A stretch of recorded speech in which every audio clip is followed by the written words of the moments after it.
Hello my dear friends. So today we will start. हमने special Olympics complete कर लिया। आज हम इस टॉपिक को पूरा क्लोज कर देंगे। तो अब आता है Olympic symbol, ideals, objective and values of Olympics. देखो, ओलंपिक का सिंबल और एम्बलम क्या है। सिंबल जो है कह सकते हैं, एम्बलम भी। सिंबल जो है 5 रिंग्स होती है, 5 रिंग्स होती है, blue, yellow, black, green, red. इस कोई फिक्स नहीं है, ये 5 कॉन्टिनेंट्स को तो रिप्रेजेंट करती है, पर कौन सी रिंग कौन से कॉन्टिनेंट को रिप्रेजेंट करती है इट्स नॉट फिक्स। ये कॉर्डियस ने क्यूबर्टन ने नहीं दिया था। ठीक, आगे बात करें, मेन मोटो क्या है ओलंपिक्स का। सिस्टियस, जैसे मैंने आपको पहले भी बता दिया था इसका शॉर्ट टर्म। सिस्टियस, एल्टीट्यूड, फोर्टियस। सिस्टियस फास्टर, एल्टीट्यूड एलटीएस, एल्टीट्यूड से हायर। फोर्टियस मीन्स लड़ सकते हैं, फाइट कर सकते हैं, स्ट्रॉन्गर। क्लियर, आगे बढ़े। और ऑफ कोर्स एथलीट्स का गोल क्या होता है? Running faster, jumping higher and throwing faster further. Olympic ideals क्या है? ओलंपिक आइडियल्स जो हैं वो बिशॉप पेलिवेलिनिया ने दिए फेमस सम्मन जो है, the important thing in Olympic is not to win but to take part. The important thing in life is not the triumph but struggle. The essential thing is not to have conquered but to have fought well. बिल्कुल right है कि ये important thing नहीं है कि हम win करें या नहीं करें। ये इम्पॉर्टेंट है कि हमने पार्ट लिया, बस इतना ही इम्पॉर्टेंट होता है। ये इम्पॉर्टेंट थिंग नहीं है कि हम जीते या नहीं जीते। हमने बस इतना पता है कि हमने स्ट्रगल किया, जीते या ना जीते वो भगवान के ऊपर होता है, हमारे ऊपर नहीं होता। स्ट्रगल किया ना, बस। ये एसेंशियल नहीं होता कि हम जीत लेकर ही आएंगे, ये एसेंशियल नहीं होता। ये एसेंशियल होता है कॉन्कर्ड और ट्राइम्फ का मतलब एक ही होता है। कॉन्कर्ड मीन्स भी जीत होता है, ट्राइम्फ का मतलब भी जीत होता है। तो ये एसेंशियल होता है कि हमने अच्छा खेला क्या, स्ट्रगल अच्छा किया तो ऑफकोर्स अच्छा खेलेंगे। आगे बात करते हैं। अब जीतो ना जीतो वो तो बात की बात होती है ना, अभी क्यों जीतो ना जीतो करें, खेल लिया, ओके। आगे बात करते हैं, ऑब्जेक्टिव्स ऑफ ओलंपिक्स क्या है, क्यूबर्टन ने दिए, मतलब किस टाइप से और ओलंपिक्स हेल्ड होने चाहिए। देखो, following objectives can be achieved from the Olympic games, कि मतलब क्या क्या होता है ओलंपिक गेम्स से, क्या क्या चीज़ें डेवलप होती है। To pay attention towards the physical education and sport competitions in all the countries of the world. Of course लोग फिज़िकल एजुकेशन और स्पोर्ट्स के अंदर अपना जो कॉम्पिटिशन्स होता है वो कम हो रहा था, तो ऑफकोर्स वर्ल्ड के बीच में, कंट्रीज़ के बीच में कॉम्पिटिशन्स हुआ, तो उससे अच्छे फ्रेंडशिप्स भी डेवलप होती है, develop personality, character, citizenship, equality. Of course health development होती है, यूथ्स की पर्सनालिटी डेवलपमेंट होती है, फ्रेंडशिप का होता है, क्वालिटी डेवलपमेंट होता है, बहुत सारी चीज़ें होती है। गुड हैबिट्स हमें फॉर्म होती है स्पोर्ट पर्सनस में, जो वो हेल्दी लाइफ और प्रॉस्परस लाइफ जी सकते हैं, अच्छी हेल्दी लाइफ जी सकते हैं। जब हमारे अंदर अच्छी हैबिट्स ग्रो होती है तो हम कुछ भी अच्छा काम कर सकते हैं लाइक दिस। और इससे हमारी देशभक्ति भी बढ़ती है, बहुत सी चीज़ें बढ़ती है यार। पीस बढ़ती है पूरे संसार में शांति रहती है, क्योंकि लोग अब फ्रेंड्स हैं तो शांति रहेगी, अब दंगे वगैरह नहीं होंगे, हम सब मिलजुल कर रहेंगे, भाईचारा रहेगा, फ्रेटर्निटी रहेगी। ठीक है, और कास्ट, रेस और रिलीजन के बीच में अब डिस्क्रिमिनेशन नहीं रह सकता। कैसे रहेगा? How is it possible? अब तो सब साथ में हैं, अब तो सब एक ही जगह गेम्स खेलने आ रहे हैं, तो सब अब प्रेम से रहेंगे। Development of values through Olympics, जैसे कि हमने पहले ही देख लिया क्या क्या वैल्यूज़ डेवलप होती है। फ्रेंडशिप, सब जानते हैं आपस में फ्रेंडशिप होना, सब क्लोज आते हैं, लीडरशिप बढ़ती है, और किसी को ये बुरा भी नहीं लगता ये तो किसी और का नेशन का वो है citizen, I will not talk with it, ऐसा कुछ नहीं होता। पूरी पूरी प्ले टीम बन जाती है, तो कोई डिस्क्रिमिनेशन रह ही नहीं पाता, सब फ्रेंड्स। जिन जिन कंट्रीज़ के बीच में लड़ाइयाँ भी हो रही थी वो भी ढंग से बोल जाती है इन ओलंपिक्स के थ्रू कोई। ठीक है, सॉलिडेरिटी क्या है? ब्रदरहुड की भावना, फ्रेटर्निटी, सॉलिडेरिटी। ठीक है ना, बहुत सारे वेरियस नेशंस के बीच में यूनिटी होती है, पार्टिसिपेशन ऑफ द नेशंस होता है, सब फेयर प्ले। इंसान चिटिंग करना कम करता है क्योंकि रेफरी वगैरह रहते हैं, तो उनके कारण वो चिटिंग नहीं कर सकता, तो फेयर प्ले होता है, डिस्क्रिमिनेशंस नहीं होते ऑफ कोर्स। अब देखो, हर एक चीज़ तो बिल्कुल शुद्ध, बिल्कुल ऐसी तो होती नहीं है ना, नहीं होती ना। ठीक है ना। हर चीज़ बिल्कुल शुद्ध शाकाहारी कोई नहीं होती, शुद्ध शाकाहारी कोई चीज़ नहीं होती, ये बात ध्यान रखना, है ना। तो अब जैसे कि डिस्क्रिमिनेशन की बात करें हम, तो जब म्यूनिक में 1972 में जब ओलंपिक्स हुए थे, तब क्या हुआ था, 11 प्लेयर्स, जो इसराइल के 11 प्लेयर्स को मर्डर कर दिया गया था, बड़ी बुरी तरीके से, बहुत बुरी तरीके से। यार ऐसे क्यों करते हैं। बर्लिन में जब ओलंपिक्स हुए, बर्लिन में 1936 में, तो उसमें भी क्या किया, जब एडोल्फ हिटलर था, जो जैसे ऑन्स थे, उनको आने नहीं दिया था, मतलब सॉरी, तो जैसे ऑन्स जो ऑनर था, उसको बोल दिया कि तुम मत आओ और ना तुम्हारे प्लेयर्स को लेके आओ। जब कहाँ हुए थे, बर्लिन में जब ओलंपिक्स हुए थे ना, बर्लिन में कब ओलंपिक्स हुए, 1936 में बर्लिन में ओलंपिक्स हुए थे, ठीक।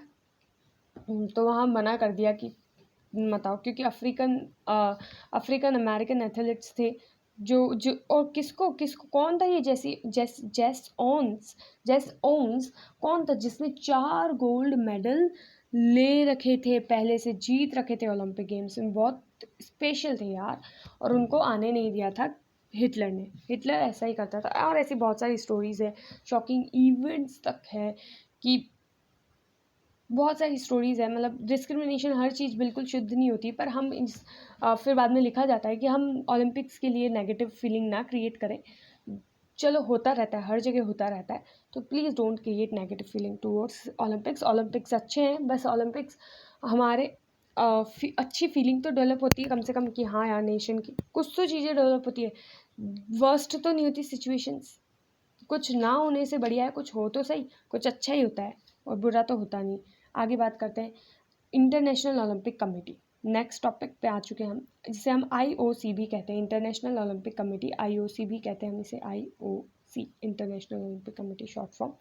आजकल शॉर्ट फॉर्म का ज़माना कुछ ज़्यादा चल रहा है। तो ये कहाँ है, ये गवर्निंग बॉडी है मॉडर्न ओलंपिक गेम्स की, और ये कहाँ, इसका देखो, इसके हेडक्वार्टर्स कहाँ है, इसके हेडक्वार्टर्स है स्विट्ज़रलैंड, लसैने में, ठीक है। इंटरनेशनल ओलंपिक कमेटी का हेडक्वार्टर है। अब इसने ये हेडक्वार्टर, ये किसने क्रिएट किया, ये प्रियर बॉयरन डी कुबर्टन ने किया। कब किया, 23 जून 1894 में, 1894 में हेडक्वार्टर क्रिएट करा। कहाँ है अब यहाँ प्रेसिडेंट बनते हैं, कहाँ, हेडक्वार्टर्स में प्रेसिडेंट्स बनते हैं। कौन प्रेसिडेंट होगा, तो कौन प्रेसिडेंट रहा, ग्रीक के डिमिट्रियस विकलास, ये प्रेसिडेंट रहे यहाँ के, ग्रीक के थे ये, पहले प्रेसिडेंट ग्रीक के बने, ठीक। आगे बात करते हैं कितने इसके अंदर मेंबर्स थे, 105 मेंबर्स थे। कितने मेंबर्स थे, 105 एक्टिव मेंबर्स थे, और 32 ऑनररी मेंबर्स थे, ऑनररी मेंबर्स थे, ठीक है, मतलब जिनको ओहदा दिया गया है वो थे। 105 एक्टिव मेंबर्स थे, 32 ऑनररी मेंबर्स थे। क्वेश्चन आता ही है, कितने एक्टिव मेंबर्स थे, क्या थे हेडक्वार्टर में। आगे बात करें हम, तो ये भी 4 साल बाद होते हैं, ये सारे जो भी रूल्स होते हैं ना, ये यहीं पे होते हैं। हेडक्वार्टर बनाना तो बड़ा ज़रूरी होता है ऑफकोर्स। और बात करें तो हम, फर्स्ट विंटर ओलंपिक्स जो थे वो हेल्ड हुए थे कैमोनिक्स, फ्रांस में, 1924 में, और 1896 में। देखो विंटर ओलंपिक्स होते हैं 1924 में, सॉरी, और 1992 में समर ओलंपिक्स, विंटर ओलंपिक्स जो थे सेम ईयर में ही हो गए थे, ईयर्स बदले नहीं। अच्छा अच्छा अच्छा अच्छा, सही है। आगे बात करते हैं 2010 से क्या हो रहा है, IOC organise summer winter Olympics, youth Olympics, ये सब कुछ ऑर्गेनाइज हो रहे हैं। सबसे पहले समर ओलंपिक्स कहाँ हुए, सिंगापुर 2010 में। सबसे पहले विंटर ओलंपिक्स कॉम्यूनिक्स फ्रांस में, ठीक है ना। अरे यार ये क्या बोल रहा है, अच्छा यूथ की बात हो रही है क्या, सॉरी। यूथ वाले जो ओलंपिक्स है ना, यूथ के लिए, जवान बच्चों के लिए, वो सबसे पहले हुए थे summer Olympics for youth was held in Singapore 2010, और विंटर ओलंपिक्स हेल्ड हुए थे इंसबर्ग इंसब्रक 2012 के अंदर, ठीक है। मेंबर्स ऑफ द कमेटी कौन कौन होते हैं? प्रेसिडेंट होता है, वाइस प्रेसिडेंट होता है, एग्जीक्यूटिव बोर्ड होता है, सेक्रेटरी जनरल होता है, ये सब कुछ मेंबर्स होते हैं। प्रेसिडेंट देखो, अभी प्रेजेंट में हमारी जो प्रेसिडेंट हैं इंटरनेशनल ओलंपिक कमेटी के, वो है थॉमस बक। थोड़ा स्पेलिंग में मुझे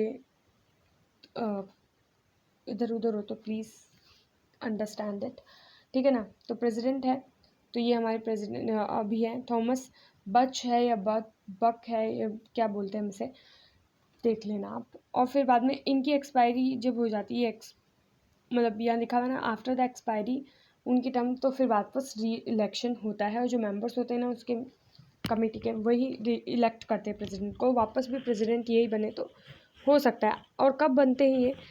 एक टर्म होती है 8 ईयर्स की एक टर्म होती है, और फिर इसमें प्रेसिडेंट चुने जाते हैं, मतलब एक्सपायर हो जाते हैं, फिर आप दोबारा चुनना चाहें इन्हीं को तो चुन सकते हैं, कोई इशू नहीं। वाइस प्रेसिडेंट की कितने कितने कब चुने जाते हैं? हर 4 साल बाद। 4 vice presidents are elect, sorry, कितने वाइस प्रेसिडेंट इलेक्ट होते हैं? 4 वाइस प्रेसिडेंट इलेक्ट किए जाते हैं, है ना। और ये कौन इलेक्ट करता है? कमेटी ही इलेक्ट करती है। 4 साल की टर्म के अंदर हर वाइस प्रेसिडेंट इलेक्ट किया जाता है इन द 4 ईयर टर्म, ठीक है। एंड फिर ये अपॉइंटमेंट होता है, तो कमेटी इनको वापस भी चुन सकती है, इन्हीं वाइस प्रेसिडेंट को। प्रेसिडेंट तो कुछ और अलग तरीके से चुना जाता है, शायद वो गवर्नमेंट के द्वारा सेलेक्ट होते हैं, ये मुझे इतना नहीं पता। एग्जीक्यूटिव बोर्ड क्या होता है? तो एग्जीक्यूटिव बोर्ड में कौन कौन आ जाते हैं? अभी जैसे कि एक पूरा बोर्ड होता है, उसमें कौन कौन आते हैं? प्रेसिडेंट आते हैं, वाइस प्रेसिडेंट्स और 10 अदर मेंबर्स आते हैं। ये executive board of international Olympic organisation में रहता है। बहुत सारी कंट्री, अलग अलग कंट्रीज़ के होते हैं, ये ऐसा नहीं है एक ही कंट्रीज़ के सारे, नहीं, अलग अलग कंट्रीज़ के होते हैं। जिसको मेजोरिटी ऑफ वोट मिलेंगे वो बन जाता है। आगे बात करें, ऐसे executive board assumes the general overall responsibilities of the administration of the IOC and the management of its affairs.